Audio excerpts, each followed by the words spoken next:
toujours tout le monde dans ce jeu. Nous remercions beaucoup d'être venus ici. Nous saluons M. Moustapha Cissé, le président de l'ONG Afrique Cameroun.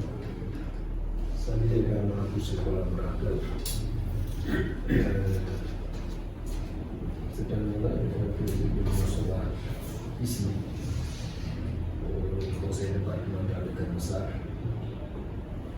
pour simplement la signature d'une convention de partenariat entre votre structure et la mienne. Donc, je voudrais saisir cette occasion, cette occasion pour vous montrer notre satisfaction et vous témoigner en tout cas de l'adhésion de tout le conseil départemental à cette convention. Donc, c'est une convention qui a été votée à l'unanimité par tous les conseillers. Lorsque la convention a été présentée au conseil, ils ont voté à l'unanimité. Il n'y a pas eu de débat. Et ça, c'est pas tout simplement. Vous avez une posture, vous avez également, je passe le terme, beaucoup d'estime au niveau du conseil. Je me rappelle ce jour-là, l'ancien maire de Limbourg, M. Lampel, il a pris la parole pour dire que nous n'avons pas besoin de débattre sur cette convention parce qu'il connaît Moustapha Cissé, il connaît le président de l'ONG, il vous connaît très bien, il sait ce que vous pouvez apporter pour le département. C'est pourquoi pour lui, il a dit ce jour-là, ce n'est pas la peine de débattre. Passons directement au point. Et ça, c'est la vie, il va parce qu'il y a également d'autres conseils qui nous connaissent.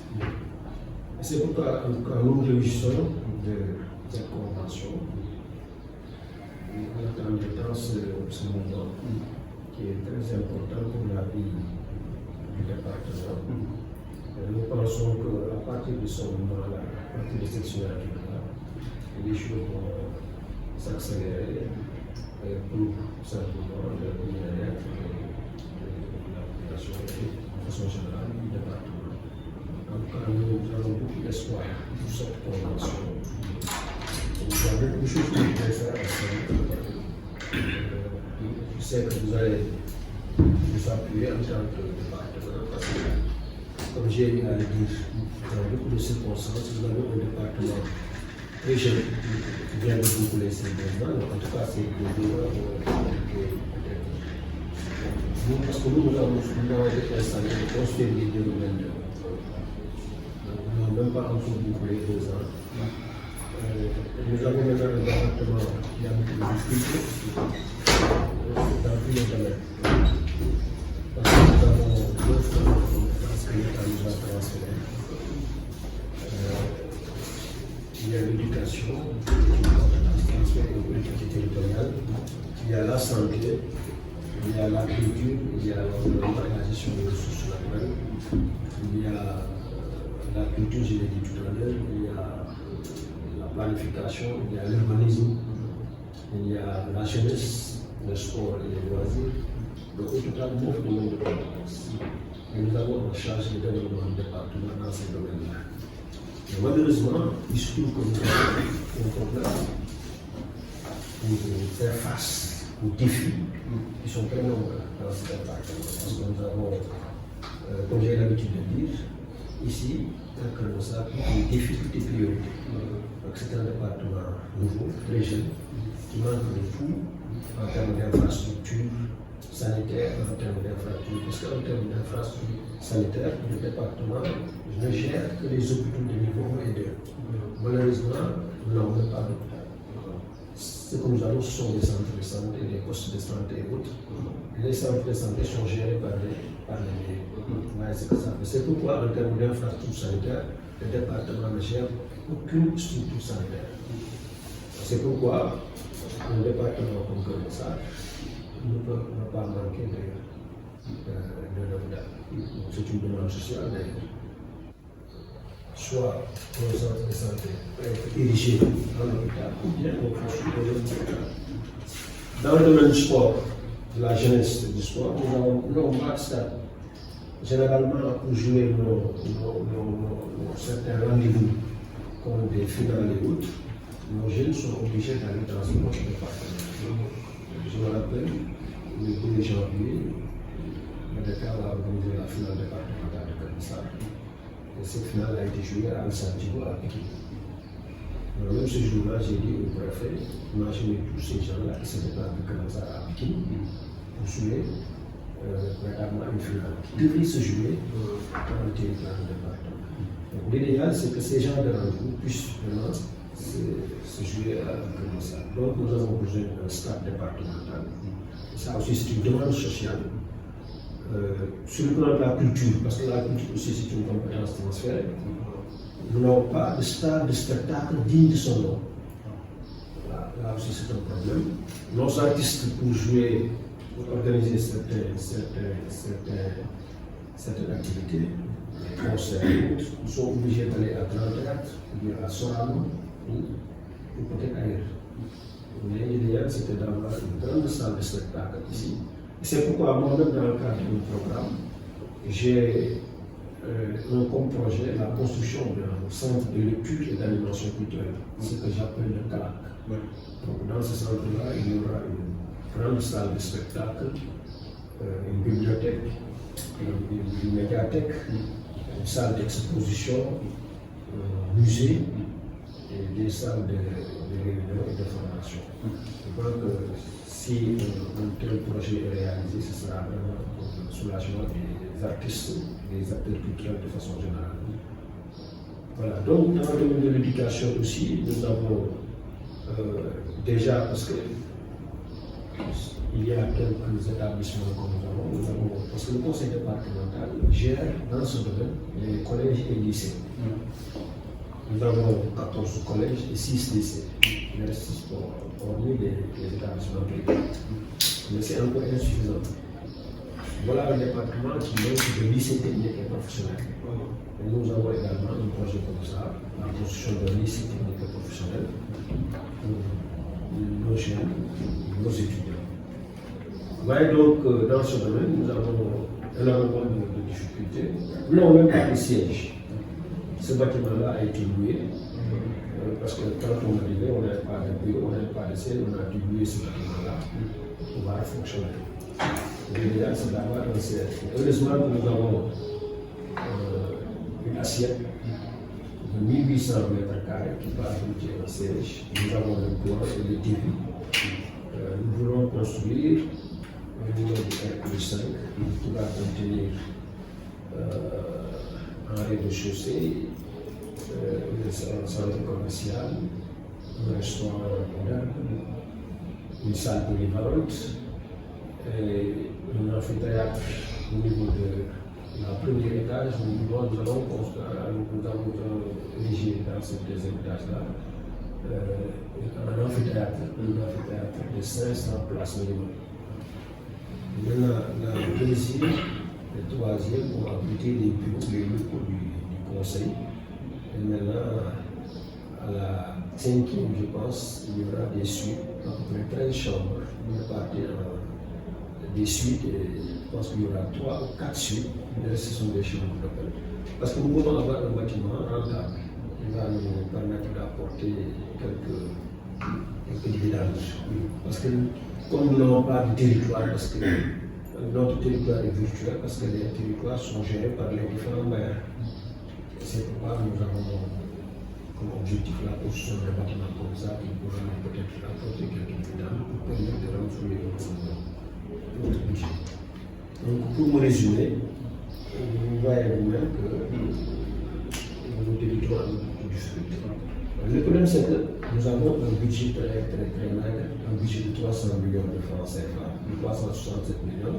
C'est avec simplement le report budgétaire de l'année 2022 qui a fait qu'on se retrouve avec 367 millions.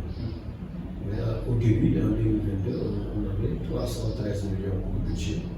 Maintenant, en 2023, avec le report budgétaire, on se retrouve avec un budget important. Aussi, c'est un budget comme ça, 367 millions, c'est rien du tout. Le problème, c'est que nous n'avons pas de fiscalité. On ne fait pas de recouvrement, contrairement aux communes et à la ville.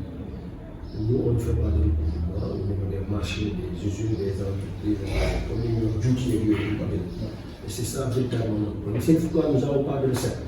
C'est l'État qui nous octroie des subventions, une subvention du fonds de la dotation de la décentralisation, qui est consacré au fonctionnement du conseil, et un autre fonds, appelé fonds d'équipement pour les investissements. Les deux fonds combinés, on a 300 millions. C'est pourquoi nous avons besoin véritablement de partenaires comme vous pour nous permettre de pouvoir réaliser nos projets. Donc, pour ne pas être long, je vais vous passer la parole. Si je peux m'exprimer à vous, je pense qu'il y a plus en compris quoi. Vous allez pas me parce que est-ce que ça vaut la peine de c'est comprendre. C'est mon rapport. Donc, merci Président d'être là ce matin avec votre équipe. Merci également pour la convention. Parce que nous allons travailler et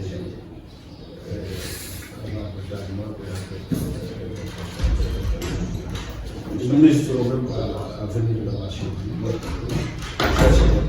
Nous travaillons ensemble pour nous préparer. Merci beaucoup. Merci beaucoup, Président.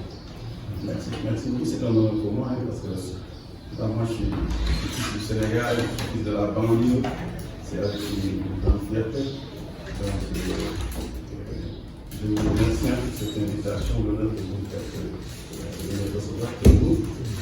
Et vous avez prouvé votre amour pour comme ça. Vous êtes un vrai patriote et vous êtes quelqu'un de très disponible. Donc ça c'est hyper important, je pense que c'est important que les personnes qui dirigent le Sénégal est un pays très très court. Et je pense que c'est important que nous sachions où est-ce que nous en sommes, quels sont les problèmes, qu'est-ce que nous devons faire. L'identification des problèmes, c'est important. Et donc, voilà, ça passe par la formation des ressources humaines. Donc, au nom de la délégation que je dirige, donc, je venais avec Martin, qui est chef de projet, donc, qui travaille beaucoup avec moi, qui va partout jusqu'en Chine pour faire des projets. Et donc, il sera là pendant une dizaine de jours. Il y a Adama, donc, qui est la vice-présidente, qui est aussi la directrice commerciale de Tata Sénégal. Et il y a Komando et Shingo qui s'occupent de. Shingo, c'est le président de l'Africanité, c'est un peu notre représentation aussi. Parce que nous, Africa Camina, c'est un peu l'élaboration des projets, la recherche de financement, la recherche de partenaires. Ça fait plus de 20 ans que je suis en Europe, donc j'ai pu vraiment bouger et créer un réseau de relations qui me permet effectivement. Et je veux en faire profiter à mon pays. Moi, j'adore mon pays par-dessus tout. Et tout ce que je souhaite, c'est d'avoir l'opportunité de le faire. Et tout simplement. Et vous m'avez ouvert les portes, président. Donc là, du fond du cœur, je vous remercie. Merci. De m'offrir l'opportunité de faire quelque chose pour mon pays. Parce que pour moi, c'est le vœu, c'est mon plus grand souhait. Et ma soeur qui est là me connaît. C'est dans ce cadre-là que je travaille. En retour, j'ai besoin de rien du tout. De rien de plus. Ma satisfaction serait de participer au développement du Sénégal. Moi, quand je suis sorti, parfois je suis un peu frustré, c'est vrai, quand je sors, je vais en Europe, et tout ça, en Allemagne, des pays qui sont hyper développés, et je dis, c'est pas possible. Le Sénégal devrait être une Eldorado, nous avons tout. Nous avons le soleil, nous avons des gens hyper intelligents, nous avons de grandes références. Mais le problème du Sénégal, c'est très profond, vous le savez. C'est un problème de référence, d'identification, nous sommes un peu perdus et tout. Et donc, je pense que pour être concret, comme vous avez dit, il faut aller vers la création de petits pôles de développement. Faire de petites choses. Tu te rappelles, Martin, il y a Galeano qui disait en espagnol, pequeñas gente haciendo pequeñas cosas en lugares pequeños cambian el mundo. C'est-à-dire une personne dans le petit délire réduit, faisant de petites choses, change le monde.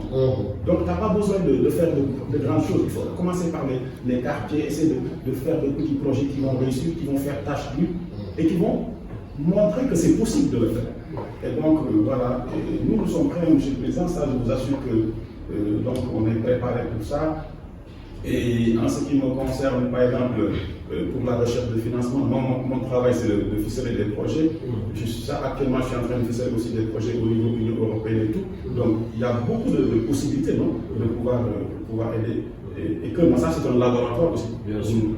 Parce que moi, j'ai dit, c'est vrai que c'est un département qui est nouveau, il y a beaucoup de problèmes, comme vous dites, mais il va falloir qu'on commence à semer, on commence à créer des petits pôles de développement et montrer la voie, montrer que c'est possible. L'important, c'est d'avoir de bonnes équipes de travail, d'avoir des gens qui sont compétents, des gens qui veulent faire le travail, et puis on pourra avancer. Donc, c'est un peu ça. Donc, moi, de mon côté, et c'est vous accompagner dans l'élaboration de tous les projets que vous aurez dans les différents, heureusement que vous avez des différents domaines de compétences qui vous ont été cédés par l'État. Dans tous ces différents domaines, on pourra travailler ensemble pour vous aider à élaborer les projets et la recherche de financement. La recherche de partenariat, ce n'est pas un problème. Moi, là où je suis, je fais partie du conseil régional, du bureau municipal, là, au niveau de une ville. Burgos, par exemple, lui, il connaît. Il est venu me voir juste avant mon voyage. Il a passé du temps avec moi à Burgos. Et c'est une ville qui est très prospère. Donc on pourra commencer par Burgos. C'est une ville qui est. Je vous donne un exemple. Le premier du Sénégal, c'est le touche industrie. Il n'y a pas de touche industrie. Burgos, tu vois là-bas, il y a une entreprise qui s'appelle Campo Frio, où moi j'ai travaillé presque 20 ans. C'est le numéro 1 mondial de l'agroalimentaire. Donc imagine-toi une ville de 200 000 habitants, mais qui est hyper riche, qui a une touche industrie extraordinaire. Et par exemple, même les fondations, au-delà des autorités et tout ça, même les fondations peuvent financer des projets. Fondation Kaïcha, qui ont eu à financer des projets ici au niveau de Yembol, comme l'ambulance, le truc et tout ça, et qu'on s'en finance. Donc, il y a beaucoup. Quand vous voulez, on vous invite là-bas, on prépare le terrain, on prépare les projets dans les différents domaines qu'on fait. Et donc, travail de jumelage avec Burgos et tout, et dans les différents domaines, faire des travail technique dans les différents domaines de compétences, environnement, parce qu'il y a des domaines qui sont vraiment très, le cadre de l'environnement, de la santé, de l'éducation, du secteur ficeler des projets, et essayer de les faire. Et ça, on n'a pas besoin d'attendre beaucoup, on peut le faire même cette année 2024 ou 2020. Donc voilà, il n'y a pas de travailler dans ce cadre-là. Et donc, vous dire que moi, je suis à votre disposition. Donc, pour ficeler tous ces projets, pour trouver les financements et tout, et pour vous accompagner. La recherche aussi de partenaires, les différents. Il y a aussi des ONG internationales qui sont là, qui sont très très grands, et je peux vous mettre aussi en contact aussi pour, comme l'ONG de Martin, il travaille beaucoup d'ONG, donc ils pourront aussi participer à tout ça. Donc, et vous dire aussi que c'est vrai que nous sommes, depuis quelques années, nous sommes avec Africanity qui nous représente au niveau, en train de faire de bonnes choses, nous, la revue et tout ça. Bon, mais si vous vous rappelez, une fois vous m'avez envoyé un document, un projet de centre multifonctionnel, c'était un projet de campagne, non? Vous avez tout ça, qui est vraiment à cœur.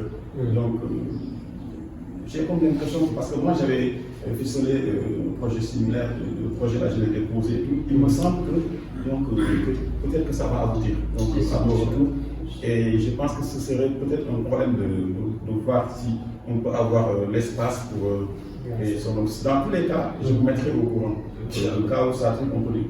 Monsieur le Président, on peut compter sur un budget de temps. Et donc, pour commencer au moins ce début de centre multifonctionnel dont on avait parlé et tout. Et donc, par exemple, ça peut être, on peut dire, bon, cette année on fait la phase 1 et ensuite on met le projet de phase 2 et puis maintenant on construit en hauteur. Donc, voilà. Pour le reste aussi, donc quand vous voulez, on pourra faire une réunion privée et tout ça, pour faire le suivi, la partie technique et tout ça. On va aller plus dans les détails. Voilà. Merci beaucoup. Merci. Bon, j'ai oublié peut-être de présenter,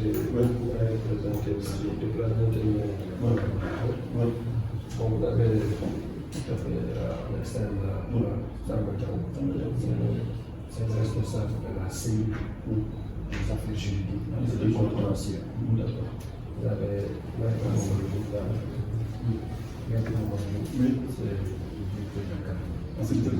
Enchanté.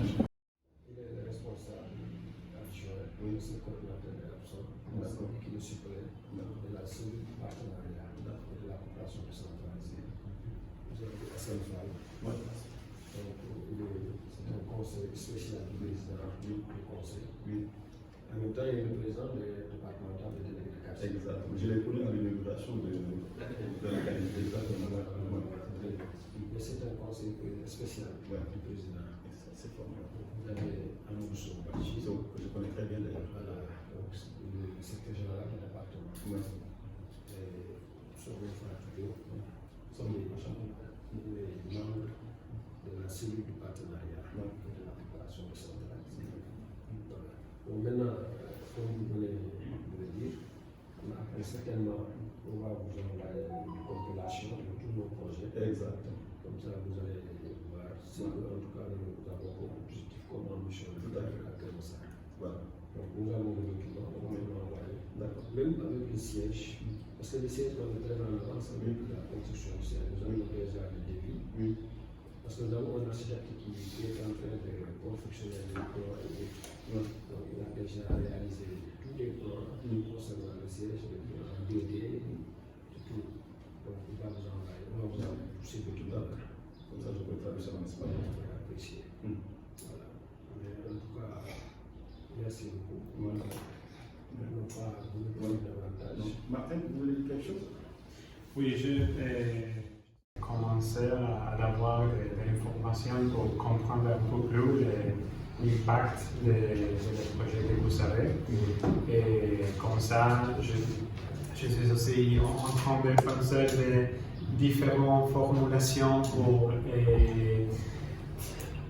augmenter les possibilités de recevoir, oui, le financement. Et, par exemple, dans les marchés européens, que c'est des marchés que je connais bien. Tout à fait. Alors, oui, il y a des potentiels et je suis aussi très content d'écouter tous les projets, les idées que vous avez et aussi d'être ici avec vous, connaître aussi Kermassa, que c'est seulement mon troisième jour ici. Mais Mon troisième jour, mais tu as mangé 2 fois le thé. 2 fois, le thé au thé, oui, j'ai connu beaucoup. Si vous dites neex na non. Mais le président, il a dit qu'il va nous envoyer les documents. Il nous envoie partager. Parce que oui, nous avons aussi un petit projet de digitalisation de l'ONG, donc comme ça sera plus facile de partager les documents. Merci. Merci. Gracias. En fait, je pense que le président et les deux présidents ont pu dire. Voilà, donc il n'y a pas de temps à perdre. Il y a tellement de choses à faire. Voilà, donc ce que je voulais juste dire, c'est qu'on démarre le travail sans perdre du temps. Parce qu'il y a tellement de choses à faire. Voilà. Merci. Merci. Président Chigo, ça c'est. Je pense qu'on devrait le décorer aussi. Bien sûr, président. Je tenais vraiment à le féliciter, Chigo Commando. Il faut leur dire, tu es en train de faire du bon job. Et comme ça, ces personnes, tu l'encourages et tu vas de l'avant. Voilà, il fait l'unanimité, machallah. C'est quelqu'un qui. Il y a un ça avant qu'on y ait. Donc, liggéey bi ñuy def Kër Moussa. ñu ngi ko war a mën a ko ñëpp di wax. te lii nii sax bu aboutir. c'est gannaaw yàlla ñoom. Voilà. am na joué nañ ci am na ci taxawaay bu am solo. Exactement. bu yàlla defee ba tey ñu toog fii. di signé convention. moom ak commande. Exactement. am nañ ci taxawaay bu am solo bu ñu def. donc loolu waroon nañ sax ba ñuy wax. jiital leen ci sargal leen. sant leen gërëm leen ci loolu te noonu lañ koy defee ci yeneen i activité te ñoom lépp lu ñuy organiser ñoom lépp lu ñuy def ñu ngi ci biir def ci taxawaay nag bu rafet loolu moo tax ñu nit ñoom lu ñu xewle buñ ci teewul wala jàppuñ ci rek c'est que yàllaa ko dogal ndax ñu sañ ñoom lépp lu ñu nekk ñoom dañ ciy nekk exactement parce que ñoom ñoo ko liggéey quoi Exactement. Et puis j'aime bien leur approche. Comme ça, pour les, par exemple, approche, c'était un peu ça, pour les jardins potagers, par exemple. Mais c'est ça, on a dit aux gens, mais même commencer par petit à petit, former des gens au laboratoire. Ils ont compris le projet. Ils ont compris le petit laboratoire, parce qu'il faut manipuler le monde. Donc, déjà impacté sax ci man pour nit ñi dafay am solo ñu xam ne fii mbalit la woon mais léegi am na patate am na supame am na tomate ñu ko fay gis soo la koy may voilà donc c'est important mais dañu ma ci may de. waaw